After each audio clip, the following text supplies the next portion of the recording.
kasih dokter. Pagi. Baik Pak, perkenalkan saya Dr. Tracy yang berjaga pada poliklinik hari ini. Apakah boleh tahu dan Bapak siapa dan nomornya berapa? Iya dokter, saya Farel, umur saya 30 tahun dan saya bekerja sebagai teknisi pabrik dok. Baik Pak, Bapak datang ke sini dengan keluhan apa nih Pak? Ini dokter, saya sejak 3 bulan terakhir ini nggak tahu kenapa batuk, nggak berhenti dokter. Terus juga sejak 2 hari terakhir ini saya mulai sesak nafas.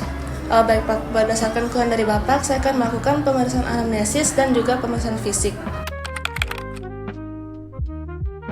Baik Pak, jadi berdasarkan dari anamnesis dan keluhan dari Bapak, saya akan melakukan pemeriksaan fungsi paru menggunakan alat spirometri. Jadi tujuan dari pemeriksaan spirometri ini adalah untuk mengetahui fungsi paru Bapak apakah baik dan kuat.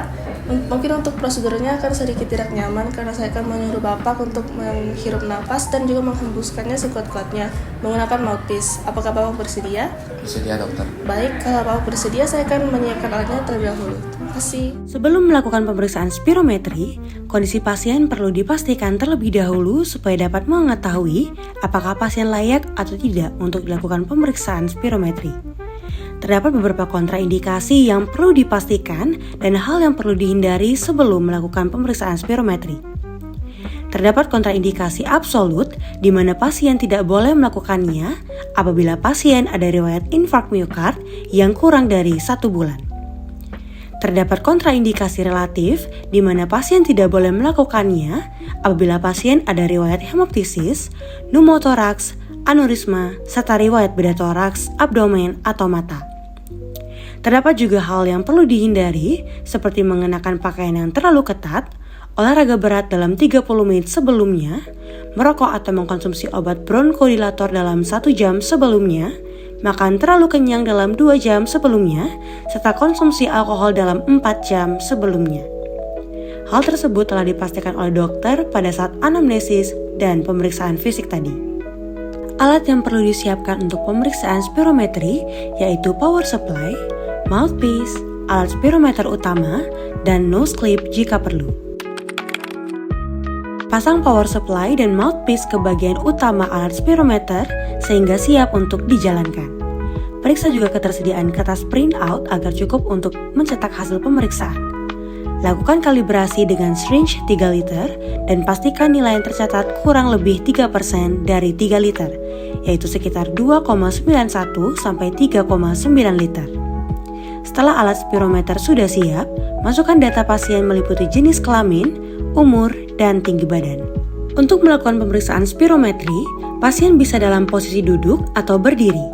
Dagu dan leher pasien sedikit elevasi dan bila terdapat nose clip, disarankan untuk dipakai oleh pasien.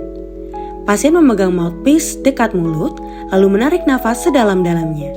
Setelah itu, pasien memasukkan mouthpiece ke dalam mulut, lalu mengeluarkan napas sekuat-kuatnya, secepat-cepatnya, dan selama-lamanya sampai habis. Bila pemeriksaan dilakukan beberapa kali, posisi pasien harus sama.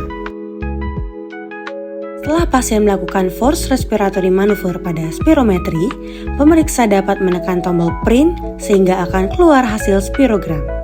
Adapun nilai spirogram harus terbebas dari yang pertama false start, yaitu tidak mengeluarkan nafas secara maksimal, cough atau batuk, variable effort, glottis closure, dan early termination. Pemeriksaan ini dapat dilakukan sebanyak 3 manuver yang dapat diterima dan maksimal 8 kali. 2 nilai tertinggi untuk FVC dan FEV1 dapat diambil dari manuver yang dapat diterima tersebut.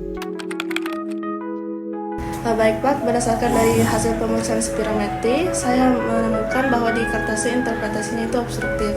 Yang berarti saya menduga Bapak mendiagnosisnya itu penyakit paru obstruktif kronis.